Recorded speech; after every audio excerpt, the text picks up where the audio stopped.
कल अरविंद केजरीवाल ने आम आदमी पार्टी के नेताओं के साथ चुनाव आयोग पहुंचकर शिकायत की कि नई दिल्ली विधानसभा में वोटर लिस्ट के साथ गड़बड़ी की जा रही है। उन्होंने एप्लीकेशन दी प्रवेश वर्मा के खिलाफ, उन्होंने शिकायत भी की, उस पर एक जांच भी बिठा दी गई। लेकिन इस सब के बाद उन्होंने कुछ ऐसा बोला जिसको लेकर के अब दिल्ली चुनाव में एक नया मुद्दा खड़ा हो गया है। अगर कल 3 पार्टियां जाट वोट के ऊपर लड़ाई कर रही थी, तो आज पूरा फोकस आ गया है पूर्वांचली वोटरों के ऊपर, और होना भी चाहिए, क्योंकि पूर्वांचली वोटर, ऐसा कहा जाता है कि दिल्ली में कम से कम 25% हैं और कई सीटों पर काफी भारी असर भी करते हैं। बस फिर क्या था? भारतीय जनता पार्टी ने कहा कि आपने पूर्वांचलियों का अपमान किया है, आम आदमी पार्टी को इसके लिए माफी मांगनी चाहिए। क्या कहा अरविंद केजरीवाल ने, जिसको लेकर के छिड़ा घमासान, खुद ही सुन लीजिए। पिछले 15 दिन में 13,000 नए वोट बनने की एप्लीकेशन आई है। जाहिर तौर पे ये यूपी और बिहार से ला के, यूपी आसपास के स्टेट से ला के फर्जी वोट बनवा रहे हैं ये लोग। तो हमने उनको ये कहा कि इस तरह के लार्ज स्केल पे एडिशन और डिलीशन हो रही है, तो 23,000 ये और 5,500 ये 18.5% वोट अगर किसी विधानसभा की इधर से उधर कर दी जाएंगी तो फिर चुनाव थोड़ी है, फिर तो केवल तमाशा है, नाटक है। जितना खजाना आपने दिल्ली का लूटना था आप लूट चुके, लेकिन कम से कम दिल्ली का सौहार्द मत बिगाड़िए। ये दिल्ली सबकी है, लेकिन जिस तरह से कल आपने हमारे पूर्वांचल के भाई बहनों को फर्जी वोटर कहकर पूरे पूर्वांचल समाज का जो नाम खराब किया है, बदनाम किया है, वो बेहद निंदनीय है। और ये कोई पहली बार नहीं किया आपने केजरीवाल जी। अरविंद केजरीवाल के इस बयान के बाद जाहिर सी बात है कि बीजेपी ने पूरी तरीके से मोर्चा खोल दिया। उनके खुद के सांसद भी हैं, वो भी पूर्वांचल का एक बड़ा चेहरा है, मनोज तिवारी। सिर्फ वही नहीं, आज जितने भी नेता कार्यकर्ता, पूर्वांचली प्रकोष्ठ के जितने कार्यकर्ता थे, वो सब सड़कों पर उतरे। उन्होंने अरविंद केजरीवाल का घेराव भी करने की कोशिश की, उनके घर की तरफ मार्च करने की कोशिश की, और मांग सिर्फ एक थी कि अगर पूर्वांचलियों का अपमान हुआ है तो इसका जवाब, इसका खामियाजा आम आदमी पार्टी को उठाना पड़ेगा। आम आदमी पार्टी का कहना था कि आप फालतू की बात का बतंगड़ बना रहे हैं। अगर किसी ने पूर्वांचलियों के लिए काम किया है, किसी ने उनको टिकट दिया है, किसी ने उनको लगातार राजनीति में जगह दी है, तो वो दिल्ली की आम आदमी पार्टी और आम आदमी पार्टी की सरकार है। क्या भारतीय जनता पार्टी को इस नाम पे छूट मिलनी चाहिए कि वो दिल्ली में यहां फर्जी वोट बनवा ले? और हक किसका मारा जाएगा? जो यहां 30-30, 40-40 साल से यूपी, बिहार, पूर्वांचल के भाई रह रहे हैं। फर्जी वोट बनवा के किसका हक मारा जाएगा? 40 साल से रहने वाले का वोट कटवा के भारतीय जनता पार्टी के कार्यकर्ताओं का वोट बनवाना चाहते हो? उनका वोट बनवाना चाहते हो? और आप चाहते हो कि ये करप्ट प्रैक्टिस हम चलने देंगे? ये नहीं होने पाएगा। नंबर 1, केजरीवाल जी जो खुद फर्जी है, जो खुद धोखेबाज है, ये फर्जी जिस थाली में खाता है उसी में छेद करता है। ये खुद नमक हराम है। ये बिहार, यूपी और पूर्वांचलियों को धोखा दिया, टेम्पो वाले को धोखा दिया। फर्जी वोट, यही फर्जी वोटर केजरीवाल जी आपको मुख्यमंत्री बनाया था, भूल गए? पूर्वांचली आता है, यूपी के लोग आते हैं तो दिल्ली को विकास में योगदान देते हैं, दिल्ली को बनाने में योगदान दिया है। किसी विधानसभा के अंदर, वहां उस विधानसभा में जो लोग रह रहे हैं, उनके वोट अचानक हजारों की संख्या में डिलीट हो रहे हैं, और जो लोग वहां रह नहीं रहे, हजारों की संख्या में उनके वोट बनाए जा रहे हैं। तो आप तो पूरा का पूरा इलेक्टोरेट रिप्लेस कर रहे हैं। जो रह रहा है उसका वोट हटा रहे हैं, जो नहीं रह रहा तो उसका वोट डाल रहे हैं। ऐसे तो फिर किसी भी राज्य में आप जो है उसी तरह से चुनाव करा लेंगे। ये तो बहुत करप्ट प्रैक्टिस है। इससे तो आप पूरा प्रजातंत्र खत्म कर देंगे। अरविंद केजरीवाल ने इलीगल बांग्लादेशी घुसपैठियों का तो वोट बनवाना चाहते हैं, पूर्वांचल के वोटरों को फर्जी वोटर बना दिया कि ये फर्जी वोट है इनका। उत्तर प्रदेश, बिहार, झारखंड के लोग, इनको अरविंद केजरीवाल आप दोगला बोलने की हिम्मत किए। 5 फरवरी को ये लोग बताएंगे और ये दिल्ली बताएगी कि इस तरह से गाली देने का क्या परिणाम होता है। तो ऐसे में आज के प्रश्न अड़ी पर हैं बिल्कुल सीधे। दिल्ली में पूर्वांचली वोटर्स का अपमान क्या आम आदमी पार्टी को भारी पड़ेगा? क्या सच में ये अपमान है भी जो अरविंद केजरीवाल ने कहा? और क्या पूरा फोकस घूम करके इस बड़े वोट बैंक पर आकर के सिमट गया है? पूर्वांचली वोट बैंक, दिल्ली के पूर्वांचली मतदाताओं का सच्चा हितैषी आखिर कौन है? प्रेम शुक्ला, प्रवक्ता भारतीय जनता पार्टी के, हमारे साथ जुड़ गए हैं। अवधेश कुमार, वरिष्ठ पत्रकार, हमारे साथ हैं। सैयद जवाद, राजनीतिक विश्लेषक, भी हमारे साथ है। थोड़ी सी देर में ही रीना गुप्ता, आम आदमी पार्टी से भी हमारे साथ जुड़ जाएंगी। कई लोग तो ये कह रहे हैं प्रेम शुक्ला जी, उन्होंने तो कुछ अपमान किया ही नहीं। उन्होंने क्या कहा था? उन्होंने कहा था कि यहाँ पर, और मैं आपको एक बार कोट कर देती हूँ, उन्होंने क्या कहा कि पिछले 3 हफ्तों में कुल 1 लाख मतदाताओं में से 5500 से अधिक मतदाता सूची से हटा दिया गया है। ये वो नई दिल्ली सीट की बात कर रहे हैं। और 15 दिनों में नई दिल्ली की सीट में 13,000 लोगों का नाम जोड़ दिया। कहां से आ गए ये सारे लोग? पड़ोस के राज्यों से आए होंगे, यूपी बिहार से आए होंगे। हमने थोड़ी ना कहा, आम आदमी पार्टी ने थोड़ी ना कहा कि ये खराब हैं या इनको नहीं रहना चाहिए। वो सिर्फ एक उदाहरण दे रहे थे। अपमान कहां है? यूपी बिहार के लोग फर्जी वोटर बनते हैं कहीं से जाकर। यूपी बिहार के लोग फर्जीवाड़ा कहते हैं। कहा जा रहा है ना कि पड़ोसी राज्य से लोग चले आए और बन गए, यानी यूपी बिहार के लोग फर्जीवाड़ा करने के लिए उत्तर प्रदेश से, बिहार से चलकर दिल्ली में चले और वोटर बन गए। अब इससे अधिक और क्या गाली देना चाह रहे थे? हमारे पूर्वांचल वासियों को फर्जी कहने के अलावा और क्या कहना चाह रहे थे भाई? और उत्तर प्रदेश और बिहार के लोग जो है कहीं जाकर फर्जी वोटर बनते हैं क्या? ये इसका प्रमाण कहाँ है किसी के पास? कौन बन गया फर्जी वोटर? कहां बन गया फर्जी वोटर? उत्तर प्रदेश बिहार से आकर किस प्रदेश में फर्जी मतदाता बन गया उत्तर प्रदेश बिहार का व्यक्ति? कहीं नहीं बना है। और ये कोई पहली बार नहीं है पद्मजा जी। जब कोरोना का काल हुआ, कोरोना के काल में उत्तर प्रदेश और बिहार के लोगों को बस लगाकर आनंद विहार छोड़ दिया गया। कोरोना काल में उनको घरों से निकालकर तमाम उत्तर प्रदेश बिहार के गरीब गुरबों को बसों से निकालकर दिल्ली की सीमा पर छोड़ दिया गया। वो क्या था?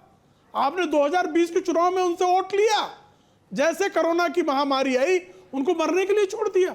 ठीक है, भला हो ये तो आदरणीय योगी आदित्यनाथ का, जिन्होंने बसें लगाकर ऐसे तमाम जिन लोगों को निर्वासित कर दिया गया दिल्ली से, उनको अपने गंतव्य तक पहुंचाने का काम किया। और उसके पहले जो है यही केजरीवाल थे जिन्होंने कहा कि 500 रुपए खर्चा करते यूपी बिहार वाले दिल्ली में आते हैं और दिल्ली में जो है चिकित्सकीय सुविधाओं का लाभ लेके चले जाते हैं। तो यूपी बिहार के लोगों से इतनी नफरत क्यों है? केजरीवाल को क्यों गाली दी जा रही है यूपी बिहार के लोगों को? कभी उनको आप फेक वोटर बता देते हैं सैयद जवाद, कभी आम आदमी पार्टी कह देती है। और मैं एक और स्पीच जिसका जिक्र किया जा रहा है, 30 सितंबर 2019 अरविंद केजरीवाल जो उस वक्त मुख्यमंत्री थे, उन्होंने कहा बिहार के लोग दिल्ली आते हैं 500 रुपए का टिकट लेकर के 5 लाख का इलाज करवा करके चले जाते हैं। लगातार जब भी मौका मिलता है इनको गाली क्यों? जी पद्मजा जी, बहुत बहुत शुक्रगुजार हूँ आपको और आपके सभी दर्शकों को मेरा जय हिंद, जय संविधान। देखिए, आम आदमी पार्टी का जवाब तो उनके स्पोक पर्सन देंगे, मैं तो देने से रहा, लेकिन मैं आपको जुगलबंदी बता देता हूँ। थोड़ा मुश्किल हो गया है कि अब इसको डिफेंड करना आपके लिए भी। आप तो यूजुअली एंटी बीजेपी रहते हैं, आज आप भी डिफेंड नहीं कर पा रहे हैं। नहीं, मैं देखिए भारतीय जनता पार्टी की उस राजनीति को भी जाता हूँ। इन्होंने कोरोना काल का जिक्र करा, तो कोरोना काल के बारे में तो भारतीय जनता पार्टी ना ही कुछ बोले तो अच्छी ही बात है। आपको पता है कोरोना काल में जो बोला गया था पूर्वांचलियों के लिए, उसकी बात हो रही है। मैं उसी बता रहा हूँ। उन्हीं कोरोना काल के अंदर उन्हीं पूर्वांचलियों को जो है रोका किसने और उनको टारगेट करने की कोशिश किसने करी? तो वो भारतीय जनता पार्टी के लोगों ने करी, और उसमें आम आदमी पार्टी भी कहीं ना कहीं जिम्मेदार थी। वो एक बड़ा मशहूर शेर है कि जलते घरों को देखने वालों फूस का छप्पर आपका है, आग के पीछे तेज हवा है, आगे मुकद्दर आपका है। उसके कत्ल पे मैं भी चुप था, मेरा नंबर अब आया, मेरे कत्ल पे आप भी चुप हैं, अगला नंबर आपका है। दोनों ही पार्टियां अगर आप देखेंगे, चाहे आम आदमी पार्टी हो गई, चाहे जो है भारतीय जनता पार्टी हो गई, ये दोनों ही अलग अलग तरीके से एक दूसरे को टारगेट कर रहे हैं, नूरा कुश्ती कर रहे हैं। कैसे? उदाहरण के तौर पर समझाता हूँ। जब आपको पता है कोविड आया तो उसके अंदर ख़ास तौर पे एक कम्युनिटी को टारगेट करा, भारतीय जनता पार्टी ने टारगेट करा और आम आदमी पार्टी सरकार अरविंद केजरीवाल ने भी टारगेट करा। उनके लिए कोई इंतजाम नहीं करा और बाकायदा जो है उनको जो है कोरोना स्प्रेडर बनाया गया पूरी एक कम्युनिटी को। रही पूर्वांचल के लोगों की बात, तो पूर्वांचल के भारतीयों को लेकर के तो खास तौर पे अगर करा जाए तो अरविंद केजरीवाल अब तो खुलेआम टारगेट करने लगे और भारतीय जनता आप मान रहे हैं कि वो टारगेट कर रहे हैं पूर्वांचलियों को? नहीं, अरविंद केजरीवाल तो अब तो खुला बोल रहे हैं ना वो आकर के, और कौन बोल रहा है। और भारतीय जनता पार्टी उदाहरण के तौर पे 30% जो है वो यूपी और बिहार से लोग जो हैं वो दिल्ली के अंदर आए और ऑर्गेनाइज सेक्टर और अनऑर्गेनाइज सेक्टर के अंदर जिस तरीके से दिल्ली की अर्थव्यवस्था को रन करना है वो आप देखें यूपी और बिहार वाले लोगों का बहुत बड़ा योगदान है। फिर उसके बाद आप देखेंगे उत्तराखंड से बहुत से लोग आए हैं हमारे, उन्होंने भी अर्थव्यवस्था को दिल्ली को बनाने के लिए बहुत योगदान दिया है। और फिर आप देखेंगे हमारे यहाँ जो दिल्ली के जाट समुदाय के लोग हैं जो हमारे भाई हैं उनका भी बहुत बड़ा योगदान है। सब योगदान तो सबका है, पर आप स्टैंड लीजिए ना। क्या पूर्वांचलियों का इंसल्ट हुआ है जो अरविंद केजरीवाल ने बोला है उससे? हाँ या ना? बिल्कुल हुआ है। ठीक है, इंसल्ट हुआ है। अब पूर्वांचली वोट को लेकर के आज पूरे दिन इतना प्रदर्शन क्यों हुआ है, क्यों इसको इतना बड़ा मुद्दा बनाया जा रहा है, ये भी मैं आपको समझा देती हूँ कि कितना बड़ा हिस्सा दिल्ली के चुनाव में पूर्वांचली वोटरों का है और उनकी अहमियत क्या है। तो अगर आप देखिए तो करीब करीब 15 से 20 सीटें ऐसी हैं, पर कितना उनका प्रतिशत कितना है पहले वो दिखा देते हैं पूर्वांचली वोटरों का। दिल्ली के अंदर कुल मतदाता हैं 1.5 करोड़, पूर्वांचली वोटर हैं करीब 40 लाख, यानी कि 25% वोटर दिल्ली का पूर्वांचली है। कुल सीट यहां है 70, पर उनमें से 17 से 20 ऐसी सीटें हैं जो कि पूर्वांचली या तो उसमें बड़ी मात्रा में है या फिर पूर्वांचली बाहुल सीटें हैं। कौन कौन सी वो सीटें हैं एक बार ये भी देख लेते हैं जल्दी से। ये 17 से 20 सीटें जिनमें पूर्वांचली वोटर है वो हैं विकासपुरी, मटियाला, द्वारका, करावल नगर, मॉडल टाउन, बुराड़ी, सीमापुरी, बादली, बदरपुर, पालम, संगम विहार। यानी कि एक तरीके से अवधेश जी पूरे दिल्ली में फैली हुई हैं, पर नॉर्थ ईस्ट दिल्ली खास तौर पर एक ऐसा इलाका है जहां पूर्वांचली वोटर बहुत बड़ी मात्रा में है। क्या जो अरविंद केजरीवाल ने बोला है उसका कुछ असर इन वोटरों पे, इन सीट पर होते हुए आपको दिख रहा है? देखिए, निश्चित रूप से उसका असर तो पड़ना ही चाहिए, लेकिन समस्या यहाँ दूसरी आती है। पहले इसका दो पहलू है। अभी चुनाव है इसलिए चुनाव पर हम चर्चा अवश्य करेंगे। हम लोग उस समय, मैं और मेरी तरह अनेक लोग दिल्ली में उस समय आए जब लिबरलाइजेशन शुरू हो रहा था और अलग अलग कारणों से पूर्वी उत्तर प्रदेश, मध्य उत्तर प्रदेश, बिहार, जिसमें झारखंड भी है, और असम के क्षेत्र के लोग दिल्ली आते थे।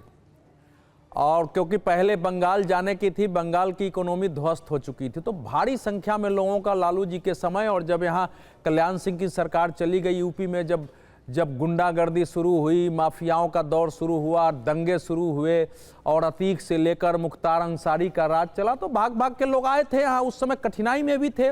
तो दिल्ली में नहीं, मैं बताया कि जैसे मुंबई में एक माइंडसेट था कि ये लोग जो पूर्वांचली आ रहे हैं ये गंदा रहने वाले हैं, ये भिखमंगे हैं, ये गरीब हैं। और मुझे अच्छी तरह याद है कि बस से शुरू में मुझे यात्रा करनी पड़ती थी, दूसरी सवारी भी नहीं थी, तो तू बिहारी है क्या? तो इस प्रकार से एक गाली का भाव था। तो ये वोट के लिए भले हो, लेकिन एक भाव अंदर से रहा है इस देश के एलिट क्लास में।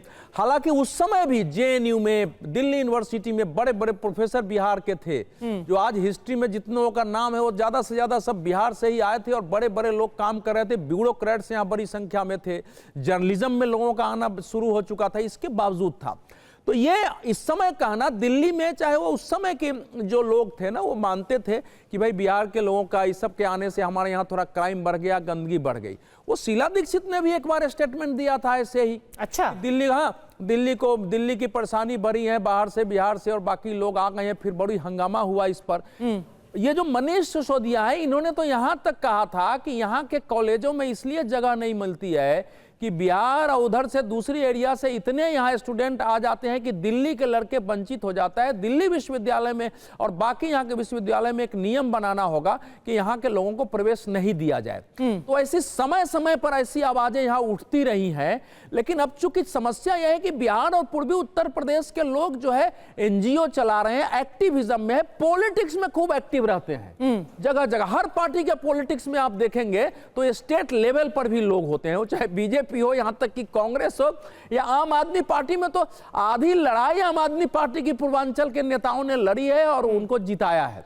तो अब एक समस्या होगी, लेकिन माइंडसेट है जो केजरीवाल जी के मुंह से निकला उस दिन। माइंडसेट ये माइंडसेट क्या है? रीना जी भी हमारे स्टूडियो में आ गई है, आ जाइए रीना जी, अब बताइए, पूरी माइंडसेट की बात हुई है तो क्या ये एक माइंडसेट है? पहले भी एग्जांपल दिया गया है कि भाई मनीष सिसोदिया ने बोला है, पहले शीला जी ने भी बोला है, और अब ऐसे अरविंद जी ने भी बोल दिया कि भाई फेक वोटर्स क्यों बोल दिया आपने यूपी बिहार के लोगों को?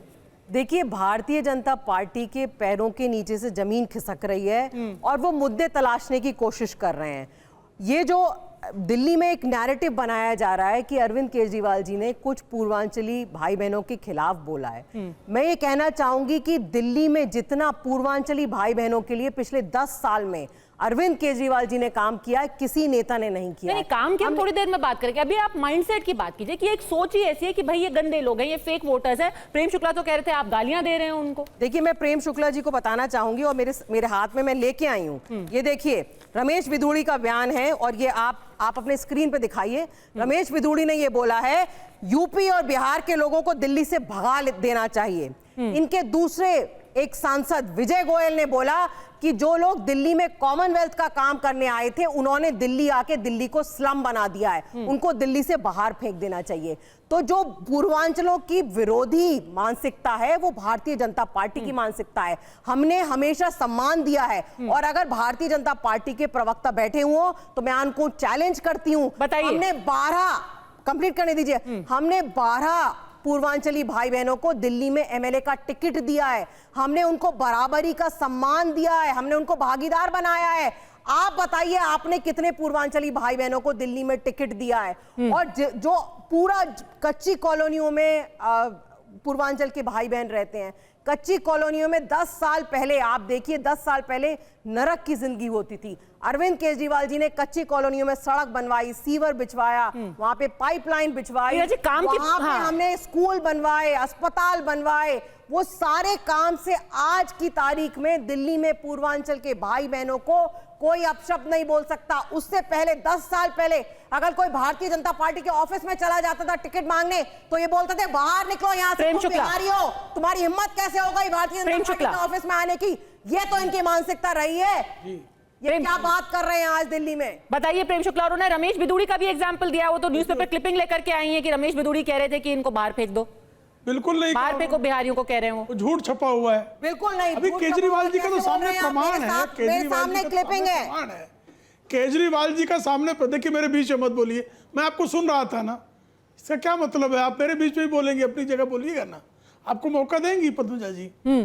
देखिए बहुत साफ तौर पर मनीष सिसोदिया का बयान तो मैंने नहीं सुनाया, ये मनीष सिसोदिया का बयान तो अवधेश कुमार जी आपके स्टूडियो में बैठे उन्होंने सुनाया। केजरीवाल जी के 3 बयान आप ही ने सुनाए। इन तीनों बयानों में किसी प्रकार की किसी को आशंका है? रमेश बिधूड़ी का बयान दिखा रही हैं आप? आम आदमी पार्टी के विजय गोयल, मैं रमेश का बयान सुना सकती हूं, है मेरे पास। रमेश बिधूड़ी का दिखा रही हैं, वो यूपी बिहार के लोगों को दिल्ली से भगा देना चाहिए, ऐसा बयान पहले ऐसा आम आदमी पार्टी दिखा रही है। कोई नहीं भगा सकता। और रमेश बिधूड़ी इस तरह का बयान देंगे, हम उनके खिलाफ बोलेंगे। ये केजरीवाल के खिलाफ बोल के दिखाएं। रमेश बिधूड़ी अगर इस तरह से बोलेंगे, हम रमेश बिधूड़ी के खिलाफ खड़े हो जाएंगे। ये अरविंद केजरीवाल के खिलाफ खड़े होकर दिखा। अरविंद केजरीवाल आज बोलिए आप चैनल पे, टीवी9 पे बोलिए आप, रमेश बिधूड़ी हमारे सर्वोच्च नेता काटेंगे क्योंकि रमेश बिधूड़ी ने पूर्वांचलियों के खिलाफ बोला। बोलिए आप, ये क्या तरीका है? आप बोलिए ना, मैंने तो बयान दिखाया है, आप बोलिए कि ये बयान अगर सच है। पद्मजा जी फिर मैं बहस में नहीं हूं। बयान अगर टीवी9 ने बेईमानी कर रहा है तो बहस बनाने का मतलब है? क्यों आप बोलने में आनाकानी कर रहे हैं? अगर मेरे बीच में क्यों बोल रही है? किसी ने बयान मेरे बीच में क्यों बोल रही है? अपना तो मैं बोलेंगी ना। ठीक है, चैलेंज जवाब दीजिए, चैलेंज छोड़ दीजिए, मैं निकलता हूं आपके। चैलेंज दिया है उन्होंने, जवाब दीजिए रमेश बिधूड़ी। नहीं, चैलेंज मैं उनको दे रहा हूं रमेश, मैं उनको चैलेंज दे रहा हूं। अरविंद केजरीवाल जो है इनका सर्वोच्च नेता है, अरविंद केजरीवाल को पार्टी से निकालने की बात करते हैं। हिम्मत है इनकी, औकात है इनकी, मनीष सिसोदिया को निकालने की बात करते हैं। जवाब देती हूं, रमेश बिधूड़ी के खिलाफ मैं तो खड़े होकर बोलूंगा। अगर उत्तर भारतीयों के खिलाफ बोलेंगे, इनकी औकात हो तो बोले, इनको कसम, इनके माँ बाप की कसम, इनकी हिम्मत हो तो बोले, जिसको मानती उसकी कसम। मैं रमेश बिधूड़ी अगर बोलेंगे उनके खिलाफ उनके मुंह पर बोलने के। आप दिल्ली में चुनाव छीनने की कोशिश कर रहे हैं, उसके लिए बात कर रही हैं। अब भागी, अब भागना शुरू हो गया और मैं आप पलायन है। हिम्मत अगर आपकी हिम्मत है तो केजरीवाल के खिलाफ बोलो, उस लंपट केजरीवाल के खिलाफ बोलो, उस झूठे केजरीवाल के खिलाफ बोलो, उस बेशर्म केजरीवाल के खिलाफ बोलो। है हिम्मत, है हिम्मत आपकी? हिम्मत है तो बोलिए। आप चुप। नहीं गई और वहीं बस गई और दिल्ली के अंदर धीरे धीरे करके झुकी झोपड़ियां बसी। उसके बाद हर साल 6 लाख लोग बाहर से आ जाते हैं, जिसमें सबसे ज्यादा लोग बिहार और उत्तर प्रदेश में। किसी को वहां पर अपना गांव छोड़ने की इच्छा नहीं से नहीं। ये देखिए, ये इन्होंने बोला है, विजय गोयल का बयान है, इन्होंने संसद में बोला है कि दिल्ली में जो है बिहार और उत्तर प्रदेश के लोग कल बोला है भाई, ये दिल्ली तो को अभी स्लम केजरीवाल बना को रहे बोलो ना। हैं। ये है सच्चाई विजय गोयल और रमेश बिधूड़ी के खिलाफ बोलने को तैयार हूं। आपकी हिम्मत है क्या केजरीवाल के खिलाफ बोलने की? पूर्वांचल के भाई बहनों के खिलाफ बोला है और दिल्ली में लगातार ये पूर्वांचल के भाई बहनों का वोट कटवाने का काम कर रहे हैं। हमने इनका पूरा षड्यंत्र उजागर कर दिया। तो जारी केजरीवाल की कुत्सित विचार के खिलाफ बोलने का साहस इनमें नहीं है। काम किया अरविंद केजरीवाल, फालतू बकवास आप कर रही है। छठ घाट बनवाए, फालतू बकवास करना ये केजरीवाल के कुत्सित जो चेले हैं उनका काम है। हमने सम्मान की जिंदगी जीने का मौका दिया है पूर्वांचल के भाई बहनों। अरे केजरीवाल को कहिए भला माफी मांगे नाक रगड़ के। केजरीवाल जो माफी वीर है, नाक रगड़ के माफी मांगे। खिलाफ बयान दिया। पहले केजरीवाल नाम के ये बताइए, कुकर्मी से कहिए वो माफी मांगे पूर्वांचलियों के सामने आकर। कितने पूर्वांचल के भाई पूर्वांचलियों से माफी मांगे केजरीवाल। केजरीवाल फर्जीवाल माफी मांगो। टिकट दिया है आपने जय पर प्रेम शुक्ला। केजरीवाल फर्जीवाल माफी मांगो, नाक रगड़ो। हमने मंत्री बनाए हमारे पूर्वांचलियों के सामने नाक रगड़ केजरीवाल। संजय सिंह बेईमान बेशर्म। एक सेकंड प्रेम शुक्ला जी, आप यहाँ मंच पर कह रहे हैं केजरीवाल शराबी कि जो रमेश, एक सेकंड, किसी के ऊपर व्यक्तिगत टिप्पणी नहीं, एक सेकंड, इस तरह की भाषा अलाउड नहीं है, इस तरह की गाली गलौज अलाउड नहीं है, सिर्फ गाली गलौज। वापस मुद्दे पे आते हैं, वापस मुद्दे पे आते हैं, वापस मुद्दे पे आते हैं। नहीं, आपका दलाल केजरीवाल। मेरे से दिल्ली का चुनाव नहीं जीतोगे तुम लोग, याद रखना। दिल्ली की जनता देख रही है, प्रेम शुक्ला जी, जनता केजरीवाल जी को प्यार करती है। एक सेकंड, गाली गलौज कर लो, ऐसे चुनाव नहीं जीत पाओगे तुम। ठीक है प्रेम शुक्ला जी, सीधा सवाल, आपने कहा है कि जो भी पूर्वांचल के लोगों के बारे में बोलेगा, भले से ही वो आपकी पार्टी से हो, आप उसकी निंदा करते हैं। इस मंच से जो कुछ विजय गोयल की बात सुनाई गई है, उनकी निंदा करूंगा। कोई भी रमेश बिधूड़ी हो, विजय गोयल हो, उनकी निंदा करने का मुझमें साहस है। इनकी साहस हो तो ये करके दिखाए। आप निंदा केजरीवाल की निंदा करके दिखाए। केजरीवाल जी ने कुछ बोला ही नहीं, केजरीवाल की निंदा करके भाई बहनों के खिलाफ। केजरीवाल जी ने बोला एक फर्जी वोट बनाने की भारतीय जनता पार्टी कोशिश कर रही है। बोलिए आप रमेश बिधूड़ी का उसके बयान सबके सामने हैं। मैंने दिखा दिया रमेश बिधूड़ी। देखिए आपका दोहरा मानदंड आ गया सामने। होता है निंदा का मचा, आपका पाखंड जो है बेपर्दा हो गया।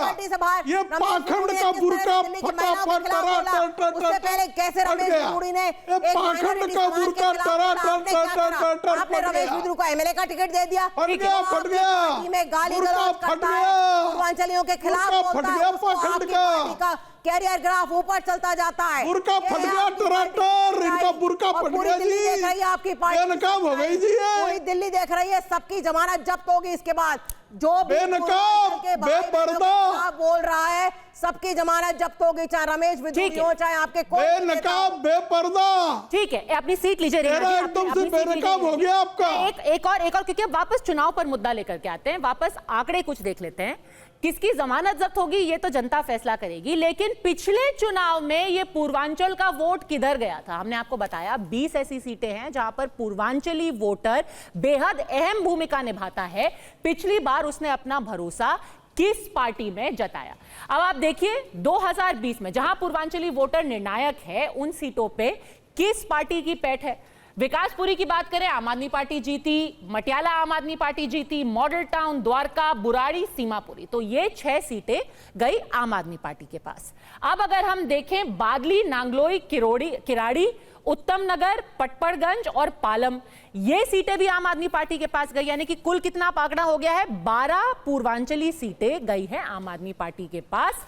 दिनेश मोहनिया जीते संगम विहार से, करावल नगर से फिर मोहन सिंह बिष्ट बीजेपी के, लक्ष्मी नगर अभय वर्मा, बदरपुर भी रामवीर सिंह बिधूड़ी जो कि अब उनके सांसद बन गए, यानी कि 13 सीटें आम आदमी पार्टी के खाते में और 3 सीटें बीजेपी के पास। तो 16 कुल अगर हम सीटें देखें अवधेश जी, जिनमें पूर्वांचली वोटर निर्णायक हैं, आम आदमी पार्टी आगे थी। चाहे जितना भी बीजेपी कह ले कि हम उनके सच्चे हितैषी हैं, आम आदमी पार्टी 16 में से 13 सीटें पिछले चुनाव में जीती थी पूर्वांचली सीटें, इस बार क्यों बदलेगी वो?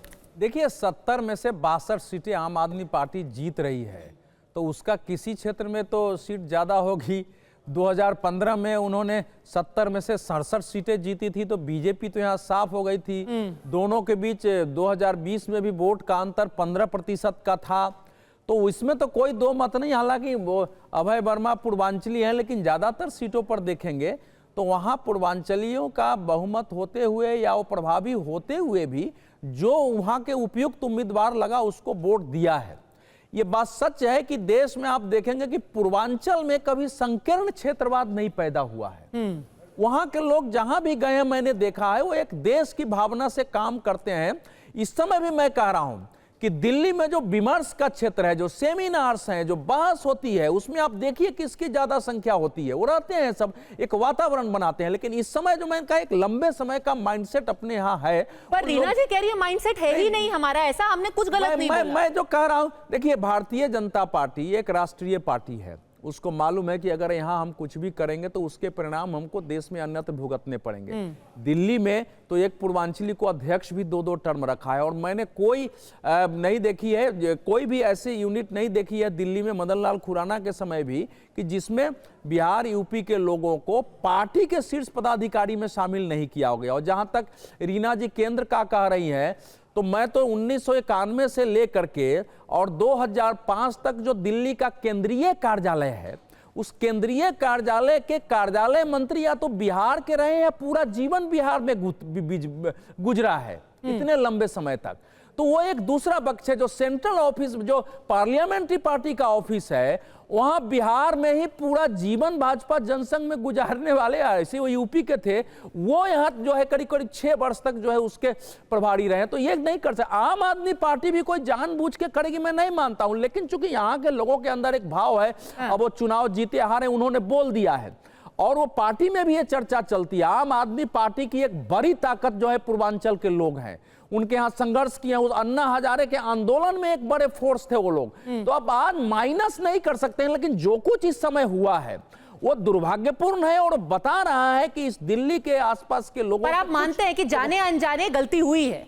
मैंने अनजाने तो नहीं हुई, अपमानजनक है जो बोला गया। नहीं हुए। आम आदमी पार्टी के अंदर ये धारणा है कि अभी तक हम उधर की सीटें जीत रहे हैं, लेकिन पूर्वांचलियों के अंदर हमारी पैठ उस रूप में नहीं हुई है जैसे। पर वो तो कह रहे हैं हमने सबसे ज्यादा सम्मान दिया पूर्वांचलियों को, सबसे ज्यादा पूर्वांचली जो लोग हैं उनको हमने राजनीति में लाए हैं। अवधेश जी नहीं देखिए कह रही हैं लाए हैं, वो एक आंदोलन था, उसमें लोग खड़े थे, लड़ रहे थे, उसमें खड़े हुए हैं। जो आम आदमी पार्टी की स्थापना हुई है उसमें सूची आप देख लीजिए ना कि दिल्ली के कितने लोग हैं और बिहार यूपी के कितने लोग। बताइए रीना गुप्ता, बताइए। सदस्यों में वो सब उस पार्टी के अंग रहे हैं, खड़ा करने वाले रहे हैं। कोई कह दे कि हम लाए हैं, दिए हैं ना, यही भाषा जो है लोगों को गड़बड़, यही भाषा करती है। उनका भी आम आदमी पार्टी है, उनकी बीजेपी भी है। रीना गुप्ता। पद्मजा जी देखिए, मैंने आपको भारतीय जनता पार्टी के दिल्ली के 2 बड़े नेताओं के बयान दिखाए। रमेश बिधूड़ी जिन्होंने कहा कि यूपी और बिहार के लोगों को दिल्ली से भगा देना चाहिए।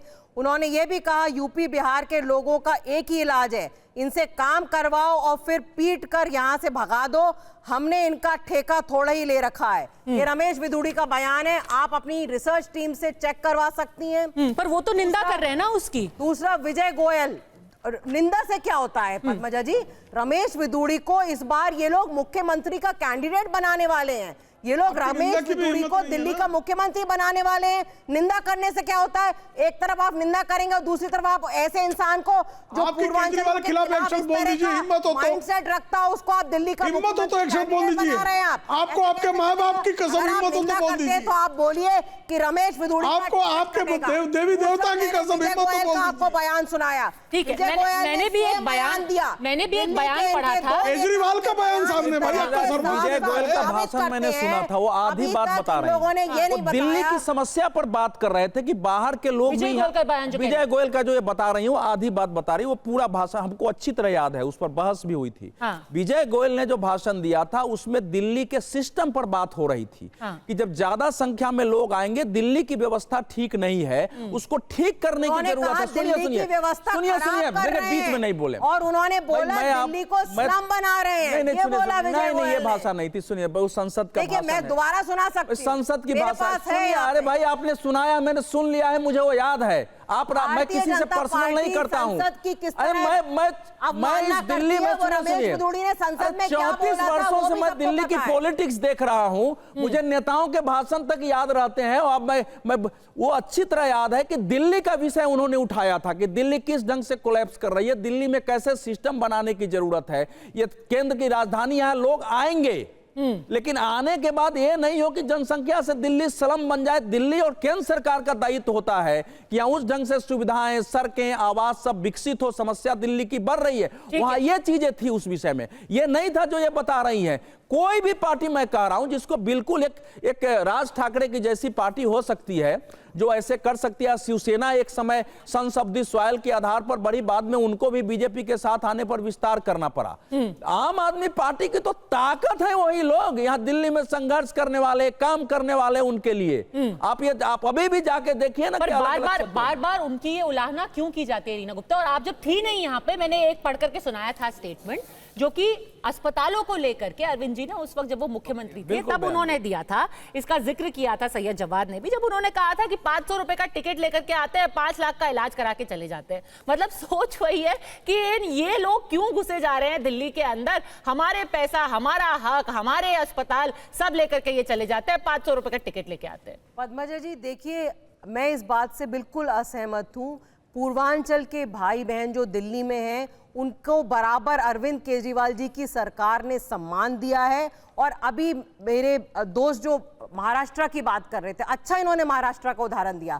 जब महाराष्ट्र में पूर्वांचल के भाई बहनों के ऊपर उत्पीड़न हो रहा था, उनको मारा जा रहा था, पीटा जा रहा था, उनको महाराष्ट्र से निकाला जा रहा था, तब भारतीय जनता पार्टी और शिवसेना का गठबंधन था, उनकी मिलीजुली सरकार थी। तो वहां पे भी भारतीय जनता पार्टी ने अपना गठबंधन नहीं तोड़ा, वहां पे भी इन्होंने पूर्वांचल के भाई बहनों को अपमानित किया। और वहां से पूर्वांचल के भाई बहनों को कई बार, वहां पे जो टैक्सी चलाते हैं हमारे पूर्वांचल के भाई बहन, उनको भारतीय जनता पार्टी के लोगों ने कभी उन लोग का समर्थन नहीं किया, उनका कभी उनको संरक्षण प्रोवाइड नहीं किया। अगर ये होता तो इनको बोलना चाहिए था, इनको शिवसेना के साथ गठबंधन तोड़ लेते, तब क्यों सरकार में सत्ता के लालच में वहां बैठे हुए थे। आपके साथ रामलीला मैदान में रैली राज ठाकरे की बात है। देखिए शिवसेना ने एक समय किया था, उस समय की बात है, आज वहां पे ऐसा माहौल नहीं है। आज वहां ऐसा माहौल नहीं है। उस समय की बात थी जब भारतीय जनता पार्टी और शिवसेना का वहां गठबंधन था और वहां पे पूर्वांचल के भाई बहनों के साथ मारपीट हुई थी। ठीक है, तो उस वक्त भी पूर्वांचलियों का हक आपने सुरक्षित नहीं रखा। तो आज कहां से पूर्वांचल के हितैषी बन रहे हैं? देखिए, दोनों की नूरा कुश्ती के अंदर, चाहे आम आदमी पार्टी हो गई और उसके बाद भारतीय जनता पार्टी हो गई, दोनों की नूरा कुश्ती में सबसे बड़ा नुकसान अगर हो रहा है तो दिल्ली के लोगों का हो रहा है। मैंने आपको उदाहरण 3-4 दिए, एक उदाहरण बहुत दे रहा हूँ, बहुत जबरदस्त। ये दोनों पॉलिटिकल पार्टी किसी एक मुद्दे पे टिक करके चुनाव नहीं लड़ रही हैं, जंपिंग इन द जैक हो रहा है। रीजन कैसे? आज ये नया मुद्दा उठाया अरविंद केजरीवाल ने, उससे पहले जाट को उठाया, फिर 2100 रुपए को उठाया, और फिर उसके बाद भारतीय जनता पार्टी ने शीश महल का उठाया, उन्होंने उनके राजमहल को उठाया। तो कोई उठाएगा ही ना। सुनिए, तो एक मुद्दे पे टिक करके कोई कॉन्क्रीट बात करने को तैयार नहीं। अब मैं अगर 15 साल का शीला दीक्षित का जो शासन देखता है, जिसपे रोज जो है दोनों लोग, और कांग्रेस पार्टी सेंटर में थी, उसके ऊपर ये दिन रात जो है चीख के पोतड़े वो लेकर के आते थे कि शीला दीक्षित पे ये आरोप और कांग्रेस। आज तक कितने आरोप सिद्ध हुए ये पूछने एक सेकंड, आपने अगर शीला जी की सरकार की बात की है तो जब वहां पर स्लम्स हटाए गए थे, जब झुग्गी झोपड़ियां तोड़ी गई थी, तो वहां पर अच्छा, पांचवा सबसे बड़ा काम किया गया था। मैं आपको बताऊं, शीला दीक्षित का सबसे बड़ा काम लेकर के काम करने वाले लोगों को ट्रक से लाद के कच्ची कॉलोनियां थी। सुनिए 1998 कच्ची कॉलोनियों का नियमितीकरण ना उखाड़िए। नहीं निकालिए, मैं कह रहा हूं निकालिए। अब 10 सेकंड दे दीजिए। कच्ची कॉलोनियां जो थी दिल्ली के अंदर, क्योंकि पूर्वांचली रहते हैं, सुनिए, उसका नियमितीकरण कौन करा? उसका नियमितीकरण किसने करा? शीला दीक्षित सरकार ने करा। आप निकाल करके देख लीजिए, सीवर की प्रॉब्लम थी जो पहले दिल्ली के अंदर गांव इलाके के क्षेत्र थे, उन सबका नियमितीकरण किसने करा? शीला दीक्षित सरकार ने करा। और अभी तक जितना शीला दीक्षित सरकार ने करा, उसके आगे ये आम आदमी पार्टी कितना बड़ी है और केंद्र सरकार कितनी बड़ी है, बता दीजिए। दोनों अपने आंकड़े दे दीजिए, मैं भी काउंटर कर दूंगा। आपने दोनों पे अपने आरोप पत्र वहां पर लगा दिए हैं, पर ये बताइए कि भले से ही वो महाराष्ट्र हो या फिर दिल्ली हो, पूर्वांचलियों के बारे में नहीं सोचती है भारतीय जनता पार्टी। जब पिट रहे थे तो भी आप शिवसेना के साथ थे। अब आपने दिल्ली में छठ पूजा तो आम आदमी पार्टी ने करवाई है, वो पूछ रहे हैं आपने गुजरात में क्यों नहीं करवाई? महाराष्ट्र में क्यों नहीं करवाई? सारे गिना दिए उन्होंने, पूर्वांचलियों के क्या क्या उन्होंने किया है, क्या क्या आपने नहीं गुजरात में भी छठ कुछ देखिए, उनको कुछ पता ही नहीं है, उनको कुछ पता नहीं, झूठ बोलने के अलावा, लंपटता के अलावा कुछ आता नहीं है। भारतीय जनता पार्टी ने तब भी राज ठाकरे का विरोध किया था और शिवसेना ने नहीं, महाराष्ट्र नवनिर्माण सेना ने किया था, कांग्रेस के संरक्षण से किया था, विलासराव देशमुख की सुपारी पे किया था और ये सबके सामने था। कांग्रेस ने पिटवाया था, मनसे ने पीटा था, भारतीय जनता पार्टी ने विरोध किया था और भारतीय जनता पार्टी के कार्यकाल में किसी की हिम्मत नहीं हुई। देवेंद्र फडणवीस जी 2014 से 19, 2022 से 24 गुजरात में मंत्री उत्तर रहे, भारतीयों को किसी की हिम्मत पीट नहीं दिया था साहब, और आपकी गुजरात में भी सरकार छठ दी। पूजा होती है और उस वक्त महाराष्ट्र में भी मुख्यमंत्री छठ कौन पूजा थे होती है। सब जानते बीच में क्यों और जिन्होंने बोलने करा लगते वो हैं? सबको फिर सुनता भारतीय होगा। जनता पार्टी में पद्मा कौन जी कूद गए? गजब है ये कौन है? भारतीय जनता पार्टी में बाएं फैला के जिन साहब ने करा था उनको बाएं फैला करके टिकट भी भारतीय जनता पार्टी ने गुजरात के अंदर दिया। किस मदरसे से आए हैं? अच्छा अरे शाखा छाप वाले लोग ना बोले, फिर मैं बोलूंगा शाखा छापी लोग जो है ये ज्यादा ना बोले। भटियार खाने मैं 100 साल का भी शाखा छाप लोगों का खोल दूंगा। बीच में क्यों चिल्लाता है? एक एक करके आप बताइए। वो गुजरात का उदाहरण लेकर अच्छा, वो मदरसा छाप जो है, लोग कोठे की पैदाइशों से मुझे, अरे नहीं प्लीज, मैं आपसे बार बार रिक्वेस्ट करती हूँ, सारे जितने गेस्ट हैं, मैं सबसे एक विनम्र निवेदन मेरा रहता है कि एक हमेशा भाषा की मर्यादा और डिबेट का लेवल बनाए रखें। हमें घर पे लोग देख रहे हैं, ये अच्छा बात नहीं है, ना हमारे लिए ना आप सबके लिए। बस मेरा इतना रिक्वेस्ट रहता है। चलिए, वो जो मनसे की बात की है उस पर आप जवाब देना चाहती हैं रीना गुप्ता? कभी भारतीय जनता पार्टी ने इसको सपोर्ट नहीं किया है, कभी नहीं कहा है कि उत्तर भारतीयों के ऊपर जहां अटैक होता है वहां पर भारतीय जनता पार्टी ने उसको अपोज किया है। और मैं एक चीज और जोड़ना चाहती हूं इलेक्शन को लेकर के। ये बात सच है कि 16 में से 13 सीटें 2020 में पूर्वांचल वाली आपने जीती हैं, पूर्वांचलियों वाली। लेकिन अभी लोकसभा चुनाव आप देख लीजिए, नॉर्थ ईस्ट दिल्ली की जो सीट है, जहां दोनों बड़े पूर्वांचली चेहरे थे, कन्हैया कुमार थे कांग्रेस से, मनोज तिवारी थे भारतीय जनता पार्टी से। जितना मुझे याद है करीब 1.5 लाख के मार्जिन से जीते हैं मनोज तिवारी। तो पूर्वांचली वोटर भाजपा में कुछ तो विश्वास रखता है ना। पद्मजा जी, सबसे पहले तो प्रेम शुक्ला ने जो अभी अभद्र भाषा यूज करी है, जो सड़क छाप भाषा यूज करी है, उसका मैं विरोध करना चाहूंगी आपके चैनल पे कि भारतीय जनता पार्टी के चाहे प्रवक्ता हो चाहे नेता हो, इनको सिर्फ सड़क छाप भाषा यूज करने के अलावा इनके पास कुछ और है ही नहीं, कोई मुद्दा नहीं है दिल्ली के लिए। कुछ दिनों पहले रमेश बिधूड़ी ने भी उसी तरह की भाषा यूज करी। अपने आप को संस्कारी पार्टी बोलते हैं, संस्कारी लोग इस तरह की भाषा यूज करते हैं जैसी भाषा आप यूज कर रहे हैं। पद्मजा जी, मेरी आपसे विनम्र रिक्वेस्ट है, इस तरह के लोगों को अपने इतने बढ़िया टीवी चैनल पे मत बुलाया करिए। आप एक बेहतरीन एंकर हैं, इस तरह के लोग आके टीवी चैनल का पूरा जो है माहौल, एक बढ़िया जो डिस्कशन हो सकता है देश के लिए, एक राष्ट्र निर्माण का डिस्कशन हो सकता है, उसको सड़क छाप बनाते हैं। ऐसे सड़क छाप लोगों को बैन करना चाहिए टीवी बिल्कुल, ये हमने बार बार रिक्वेस्ट किया और ये होना भी नहीं चाहिए, ये हमारा स्टैंड हमेशा से रहा है। बताइए पूर्वांचली वोटर। दूसरी बात देखिए पद्मजा जी, दिल्ली में जो भी आता है उसका स्वागत है, चाहे वो कहीं से आए। दिल्ली देश की राजधानी है, हर साल दिल्ली में लगभग 5 लाख लोग पूरे देश से आते हैं माइग्रेट होके। हम उनका सबका स्वागत करते हैं क्योंकि दिल्ली में इतना बढ़िया हम लोगों ने स्कूल, अस्पताल, सड़क, फ्री बस सेवा, तीर्थ यात्रा योजना, ये सारी योजनाएं हमने बनाई हैं। वो सब ठीक है रीना जी, पर बोलते बोलते निकल जाती है ना बात। दीजिए, मैं आपके चैनल पे देर से आई हूं, मुझे कंप्लीट करने दीजिए।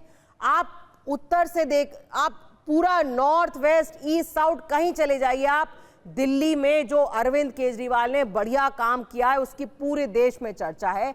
वो चर्चा सुन के भी बहुत सारे लोग रोजगार की तलाश में दिल्ली आते हैं। छठ पूजा हमने हमेशा से उनका वेलकम किया है, हम कैसे उनकी जिंदगी और बेहतर बना सकते हैं। अधिकतर लोग जो दिल्ली में आते हैं दिल्ली की कच्ची कॉलोनियों में रहते हैं। आज से 10 साल पहले दिल्ली की कच्ची कॉलोनियों में जिंदगी जो थी नरक की जिंदगी थी। दिल्ली की कच्ची कॉलोनियों में हमने सीवर डलवाया, हमने पानी की पाइपलाइन डलवाई, हमने 10,000 किलोमीटर की सड़कें बनवाई हैं कच्ची कॉलोनियों में, बढ़िया स्कूल खुलवाए, बढ़िया अस्पताल खुलवाए।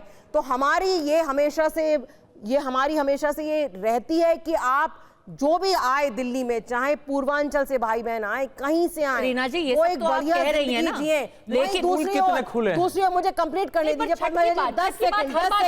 10 सेकंड पूर्वांचलियों का एक त्योहार है छठ पूजा, उसमें यमुना जी साथ में 5 साल पहले मोदी जी दिल्ली में आए थे, उन्होंने कहा था कि कच्ची कॉलोनियों की रजिस्ट्री में शुरू करवाऊंगा। आज मुझे प्रेम शुक्ला बताएं कि कितने लोगों की रजिस्ट्री हो गई? 5000 की रजिस्ट्री नहीं हुई। वहां पे लाखों 40 लाख लोग रहते हैं, 40 लाख रजिस्ट्री होनी है। इस बार फिर से वो अपने मैनिफेस्टो में लिख देंगे कि हम कच्ची कॉलोनियों की रजिस्ट्री खुलवा देंगे। अब जवाब देने दीजिए। तो कोई अगर काम कर रहा है तो आप बताएंगे उसकी शुरुआत किसने करी थी? कच्ची कॉलोनियों की जो रजिस्ट्री थी उसकी शुरुआत किसने करी थी वो भी बता दिए शीला दीक्षित। ठीक है, पहले उनको जवाब देने दीजिए, फिर आप छठ पे जवाब दीजिएगा, फिर सैयद जवाब भी अपना सवाल पूछेंगे। प्रेम शुक्ला जी, पूर्वांचलियों के लिए कच्ची कॉलोनी की रजिस्ट्री नहीं हुई है। देखिए, मैं किसी के पद्मजा जी कोई बीच में नहीं बोलेगा, बीच में बोलता नहीं, लगातार मेरे बीच में हस्तक्षेप किया जाता है और गटर छाप भाषा का प्रयोग आम आदमी पार्टी करती है। आज ही दोगला शब्द का प्रयोग श्रीमान अरविंद केजरीवाल ने किया है। आप दोगला शब्द का शब्दकोश से मीनिंग निकाल लीजिए। भारतीय जनता पार्टी के लिए दोगला शब्द का प्रयोग हुआ है। दोगला शब्द जो है वो कृपा करके आप शब्दकोश में देख लीजिए। इस तरह की गटर छाप भाषा का प्रयोग आम आदमी पार्टी करती है, हमारा बिल्कुल नहीं होता प्रयोग। मैंने जो शब्द का प्रयोग किया है उसमें अगर कुछ भी आपत्तिजनक हो तो मैं क्षमा प्रार्थना कर लूंगा, लेकिन मैंने जो भाषा का प्रयोग किया उसमें कुछ भी आपत्तिजनक नहीं है, ये मैं शब्दकोश से सिद्ध कर सकता हूं। अब दूसरी बात, अब जहां तक ये कहती हैं कि हमने स्कूल बनवाए, 10 स्कूलों का नाम बता दें जो नए स्कूल बनवाए गए। अभी 10 स्कूल नए। ये अस्पताल बनवाने की बात करती हैं, 2 अस्पतालों का नाम बता दें नए बनाए गए। ये कहते कि हमने शिक्षा जो है वो विश्व स्तरीय कर दिया। साहब, बच्चों को जो बैग दी जानी थी ना और जो ड्रेस दिए जाने थे सरकारी स्कूल के बच्चों को, वो भी आप नहीं दे पाए 1 लाख से अधिक बच्चों को। ये विश्व स्तरीय शिक्षा का मॉडल है। कच्ची कॉलोनी एक आप अस्पताल में जो है दवाई में घोटाला आप करें, मोहल्ला क्लिनिक में घोटाला आप करें। दवाई में इन्होंने घोटाला किया, शराब में इन्होंने घोटाला किया, वो स्कूल की लिस्ट निकाल रही हैं, अभी पढ़ के सुनाएंगे कह रही हैं। कुछ बचा नहीं जहां घोटाला न किया हो। वो स्कूल और अस्पताल की लिस्ट निकाल रही हैं। नए स्कूलों का नाम बता दे, नए स्कूलों का, बता रही हूं, मोहल्ले का नाम नहीं, नए स्कूलों का नाम चाहिए मुझे। रजिस्ट्री नहीं बताई आपने। जहां नया स्कूल खुला हुआ हो उसका नाम आपको बता के जाएंगे और वेरीफाई करवा के जाएंगे।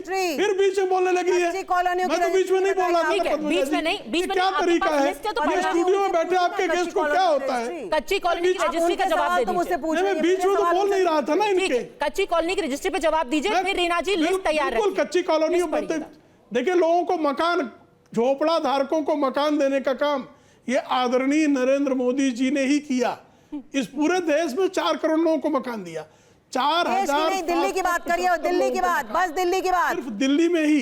अभी नए दिल्ली की बात कर रहा हूं मैं, फिर बीच में बोलने लगती है भाई। ये मैं तो इनके बीच में नहीं बोल रहा था। पूरे ब्रह्मांड में घूम रहे हैं, दिल्ली का चुनाव है, बीच में बोलने का रोग है कुछ आपको, बीमारी है आपको, बीमार हैं आप, बीमार व्यक्ति हैं, इलाज कराइए भाई। मोहल्ला क्लिनिक में बढ़िया इलाज होता है प्रेम शुक्ला जी, वहां पे दिमाग का इलाज भी होता है। इलाज कराइए, इलाज मोहल्ला क्लिनिक में जाइए, किसी मोहल्ला क्लिनिक में इलाज कराइए जहां पर कुत्ते बिल्ली टहलते हैं। मानसिक रोगियों का इलाज भी होता है बढ़िया से मोहल्ला क्लिनिक को। आप क्या ठीक है,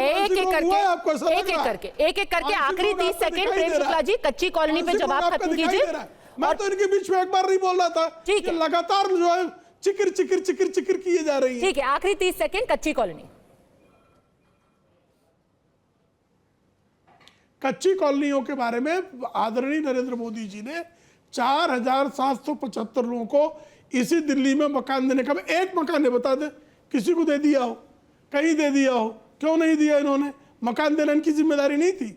ठीक है, अरे आप जो है पानी देने की बात कर रहे थे, टैंकर माफिया को जो है आपने पाल पोस कर रखा हुआ है और कहते हैं हमने सबको पानी दे दिया। 18 लाख लोग जो हैं दिल्ली में डायरिया से हर साल बीमार पड़ते हैं, इतना गंदा पानी ये पिलाते हैं, इनकी ये दशा है। ये कहते हैं हम बिजली मुफ्त में दे रहे हैं। मैं मुंबई में मेरा मकान है और दिल्ली में मेरा मकान है। ठीक है, अब इन्होंने लिस्ट तैयार कर ली है, अब आपको स्कूल और अस्पतालों के नाम बताए जाएंगे। बताइए। देखिए पद्मजा जी, अभी मैंने कच्ची कॉलोनियों का सवाल पूछा तो इन्होंने जवाब नहीं दिया, इनके पास कोई जवाब ही नहीं है। जो ये बोल रहे हैं वो मोदी जी 5 साल पहले जवाब दिया, आप सुन नहीं पाए, आपके कानों में भी वहां मकान मिलेगा। दिल्ली में 15 लाख लोग झुग्गी में रहते हैं। 5 साल में इन्होंने 4700 लोगों को मकान दिया, वो मकान भी इतनी बुरी हालत में है कि लोग छोड़ चुके हैं। तो आपसे कच्ची कॉलोनियों का जवाब पूछा गया, आपके पास जवाब नहीं है, क्योंकि आप हमेशा सिर्फ जुमलेबाजी कर रहे हैं। और क्योंकि आपको दिल्ली की जानकारी कम है, मैं दिल्ली में रहती हूँ, मैं आपको दिल्ली का कानून बताती हूँ। दिल्ली में केंद्र सरकार के पास 2 जिम्मेदारी होती है, एक है लॉ एंड ऑर्डर, दूसरा है जमीन। दिल्ली में मकान सिर्फ केंद्र सरकार दे सकती है, दिल्ली की स्टेट गवर्नमेंट। मैं भी दिल्ली में रहता हूं, आपकी जानकारी। आपने पिछले 10 साल में दिल्ली के लोगों को कितने मकान दिए, आपके पास जवाब नहीं है। कच्ची कॉलोनियों की रजिस्ट्री का आपके पास जवाब नहीं है। आपने कितने दिए जरा बताइए ना। दिल्ली को आपने rape capital of the world बनाया हुआ है। रोज दिल्ली में 3 महिलाओं का रेप होता है। एनसीआरबी का डेटा देखिए, रोज दिल्ली में 100 लोगों का किडनैप होता है। बच्चों मेरे पीछे तो लगातार बोल रही थी, अब उनको आनंद आ रहा था। लाखों की वैकेंसी है, आप वो भर नहीं पा रहे। पीछे बोलने का आनंद ले रही थी। मुद्दे पे रहते हैं, क्योंकि अभी पूर्वांचलियों पे बात हो रही थी और चैलेंज ये था कि कितने स्कूल, कितने अस्पताल बनाए। आप बताइए नए अस्पताल कहाँ?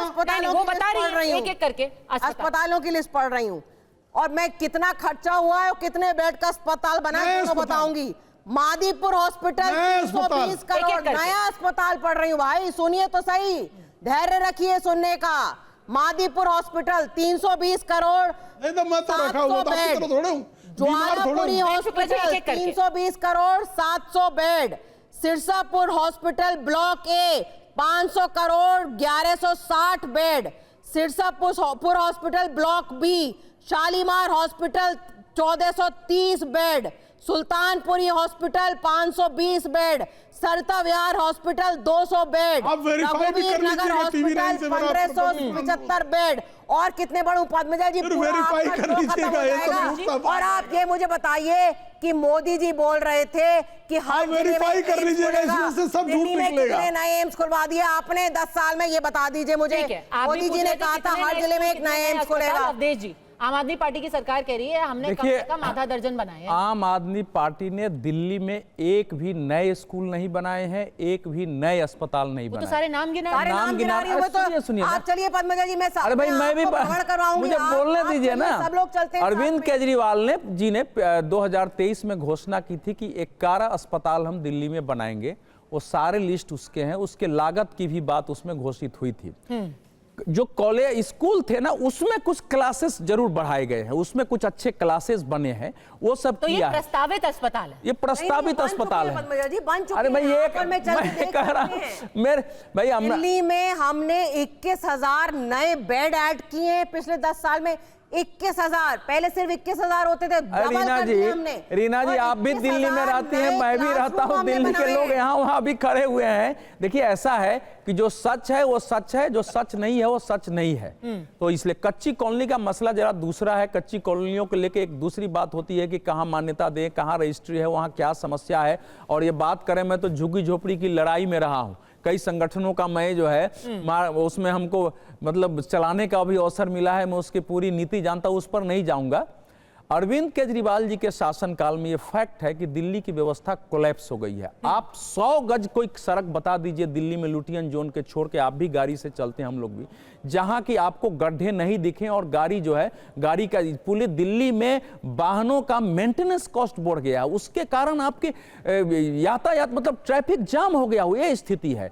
जहां तक पूरे दिल्ली की हालत है, निकले थे तो खुद दिखा रहे थे, मैं 8-9 साल से बोल रहा हूं, जितने यहाँ फुट ओवर ब्रिज बने थे जो कॉमनवेल्थ को लेके और बाकी भी बने हैं, 1 फुट ओवर ब्रिज पर मैं तो कह रहा हूं कि कोई भी एक चैनल जाके बता दे कि 1 फुट ओवर ब्रिज पर पिछले 10 वर्षों में केवल एक रंग रोगन उसकी पेंटिंग तक हुई हो, वो सब कोलैप्स कर रहे हैं। किसी सड़क में कोई मरम्मत नहीं हुई है, जो डिवाइडर टूटे हुए वो ऐसे ही टूटे हुए हैं। तो ये सारी स्थिति दिल्ली के सामने। और पानी का जहां तक बिल है, आपको 2 महीने 3 नहीं आएंगे, और एक बार इतने बिल आते हैं, पता लगा लोगों को कि साल भर में बिल नहीं दिया है। पानी को देकर के अभी बोल दिया दिल्ली में ज्यादातर लोग जो पैसे हैं उनको बोतल का पानी खरीदना पड़ता है। झुग्गी झोपड़ी में भी आज सस्ते पानी 30 रुपए से लीटर वाली पानी खरीदनी पड़ रही है। चर्चा बिल्कुल फैक्ट है। पूर्वांचली वोटर्स का सवाल है। बस एक छोटी सी चीज कहूंगी, क्योंकि हम खुद उत्तर प्रदेश से आते 10 हैं। सेकंड का जवाब देने दीजिएगा। अरविंद केजरीवाल ने जो बोला वो अपमानजनक था या नहीं, ये जनता की अदालत में इसका फैसला होगा। लेकिन जो एक मानसिकता रहती है कुछ लोगों में कि बाहर से आए हुए लोग, खासतौर पर यूपी बिहार से आए हुए लोग, वो आपके हक पर कब्जा कर रहे हैं या वो कुछ छीन करके ले जा रहे हैं, ये मानसिकता तो खत्म होनी ही चाहिए। चुनाव तो आते जाते रहेंगे। अरीब, हमसे जुड़ने के लिए आप सबका बहुत